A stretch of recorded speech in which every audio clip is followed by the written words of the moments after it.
Salam Bapak Ibu Saudara yang dikasihi oleh Tuhan Yesus. Hari ini kita akan berbicara tentang standar yang harus dikenakan.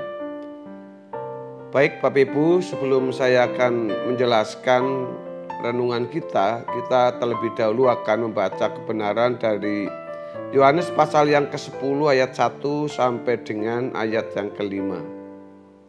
Aku berkata kepadamu, sesungguhnya siapa yang masuk ke dalam kandang domba dengan tidak melalui pintu, tetapi dengan memanjat tembok, ia adalah seorang pencuri dan seorang perampok. Tetapi siapa yang masuk melalui pintu, ia adalah gembala domba. Untuk dia, penjaga membuka pintu dan domba-domba mendengarkan suaranya. Dan ia memanggil domba-dombanya masing-masing menurut namanya dan menuntunnya keluar. Jika semua dombanya telah dibawanya keluar, ia berjalan di depan mereka dan domba-domba itu mengikuti dia, karena mereka mengenal suaranya. Tetapi seorang asing pasti tidak mereka ikuti, malah mereka lari daripadanya karena suara orang-orang asing tidak mereka kenal.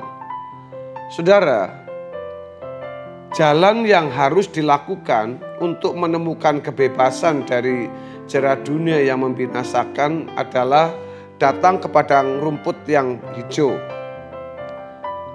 Padang rumput hijau ini adalah rumput khusus yang harus diberikan oleh Tuhan Yesus.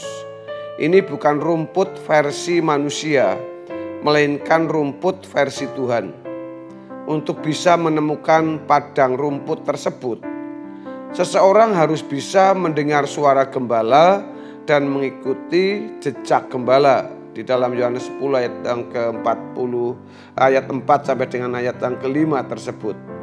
Domba yang hilang adalah domba yang memiliki rumput sendiri dan menikmatinya. Dalam hal ini, jemaat harus berhati-hati terhadap orang-orang yang menawarkan rumput yang palsu. Sungguh sangat menyedihkan saudaraku kalau ternyata ada usaha banyak orang Kristen yang menarik Tuhan untuk menuntun mereka ke padang rumput lain, bukan padang rumput Tuhan. Lebih celaka lagi, tidak sedikit orang yang mengaku hamba Tuhan tidak menuntun domba-domba Tuhan ke padang rumputnya. Mereka menunjukkan padang rumput lain seolah-olah padang rumput Tuhan. Itu padang rumput palsu. Inilah fenomena hari ini. Banyak orang Kristen yang diajarkan kelimpahan yang salah, sehingga pengajaran itu makin membawa orang atau banyak orang Kristen kepada jerat yang makin kuat, yaitu jerat mencintai dunia, hidup dengan gaya hidup anak-anak dunia yang akan binasa. Kelimpahan yang dikatakan Tuhan Yesus dalam Yohanes pasal 10 ayat yang ke-10 diartikan banyak dalam arti materi. Memang hal ini akan menyedot banyak orang atau banyak jiwa-jiwa atau orang-orang Kristen untuk datang mengunjungi gereja yang mengajarkan rumput yang palsu tersebut. Tetapi ini adalah penyesatan. Orang percaya harus dibawa kepada apa yang diajarkan Tuhan Yesus yang ditulis dalam keempat Injil dan tulisan rasul-rasul. Orang percaya tidak boleh dibawa kepada ayat-ayat Alkitab Perjanjian Lama tanpa mengerti makna esensinya dan menelannya secara harafiah. Ayat-ayat Perjanjian Lama pada umumnya bernuansa umat Perjanjian Lama yang fokus hidupnya belum kerajaan sorga, melainkan kerajaan dunia. Fokus mereka adalah pemenuhan kebutuhan jasmani, bukan kerajaan surga atau perkara-perkara yang di atas. Kalau orang Kristen mengenakan ayat-ayat Perjanjian Lama secara harfiah, maka belum tampak paradoknya dengan kehidupan anak-anak dunia. Sebab pada dasarnya standar agama atau moral Perjanjian Lama adalah standar agama-agama pada umumnya. Sedangkan standar yang dikehendaki Bapa adalah kehidupan Tuhan Yesus Kristus. Standarnya adalah melakukan kehendak Bapa.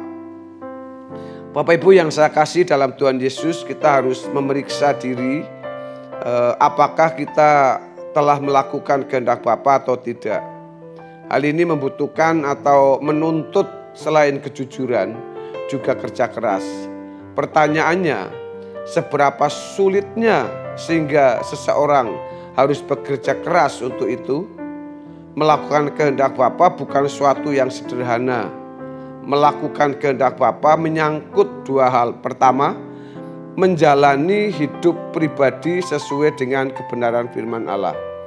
Dalam hal ini, sikap hati harus benar dan terwujud dalam tindakan-tindakan konkret yang akan membuat seseorang layak masuk ke dalam kerajaan surga.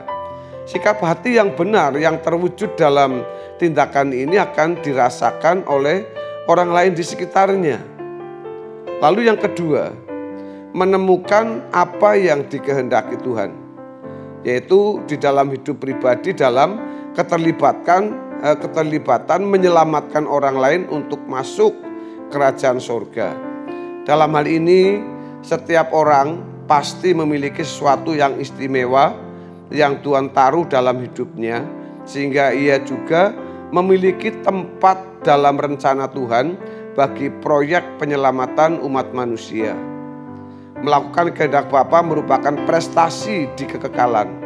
Ketika kita menghadap tata pengadilan Kristus di dalam 2 Korintus pasal 5 ayat yang ke-10, yang dipersoalkan adalah seberapa besar sikap hati kita yang terwujud dalam tindakan konkret dan seberapa jauh kita telah turut menggenapi rencana Tuhan dalam proyek penyelamatan umat manusia dalam Yesus Kristus.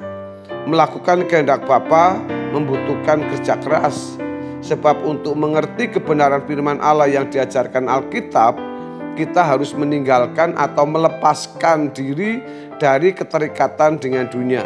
Dalam Lukas pasal yang ke-16 ayat yang ke-11, di sini Tuhan Yesus mengatakan di dalam Lukas pasal yang ke-16 ayat yang ke-11,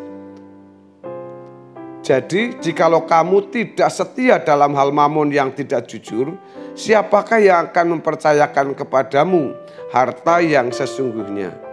Saudara-saudara yang terkasih dalam Tuhan Yesus, bekerja keras mengejar pengetahuan yang benar mengenai firman-Nya sampai kita bersedia melakukan firman-Nya. Ketika seseorang harus terlibat dalam menggenapi rencana Tuhan, ia harus rela kehilangan segala haknya. Hidupnya telah berubah. Maksud saya hidupnya telah berubah fokus dari fokus kepada diri sendiri yang egois, yang masih bangga dengan nilai dirinya, sekarang terfokus kepada keselamatan jiwa-jiwa. Kita menolong orang-orang yang sedang giat dan kita mendukung pelayanan untuk keselamatan jiwa-jiwa ini. Irama hidup ini bertentangan dengan naluri manusiawi yang memang kodratnya adalah egois, mau dihormati, dihargai, disanjung, dianggap penting, diutamakan, dan memerintah orang lain. Itu yang saya sebut di dalam khotbah minggu kemarin tentang nilai diri yang dimiliki oleh seseorang, sehingga orang tersebut bisa membelakangi Tuhan. Ketika Tuhan berkata dalam Yesaya 55, saya singgung lagi ayat yang ke-6, bahwa orang tidak akan pernah bisa bertemu dengan Tuhan, tidak akan bisa berkenan kepada Tuhan kalau hidup kita belum jujur, hidup kita belum sungguh-sungguh mengintrospeksi diri kita. Kalau kita bersalah, cepat minta ampun. Kalau ada orang lain yang bersalah kepada kita, cepat ampuni mereka. Jangan sampai kita menutup mata, sampai kita akhir hidup kita, ternyata kita masih menyimpan hal-hal yang tidak berkenan. Ketika seseorang belajar meninggalkan naluri manusianya, ia akan merasakan suatu duri yang menyakitkan. Suatu duri yang menyakitkan, saudara. Kalau seseorang bersedia bertahan terus, duri tersebut menjadi keindahan dan kenikmatan dalam hidupnya. Sebab itulah salib yang harus dipikul oleh orang yang percaya. Kiranya kebenaran firman Tuhan pada hari ini memberkati kita semua. Haleluya. Amin.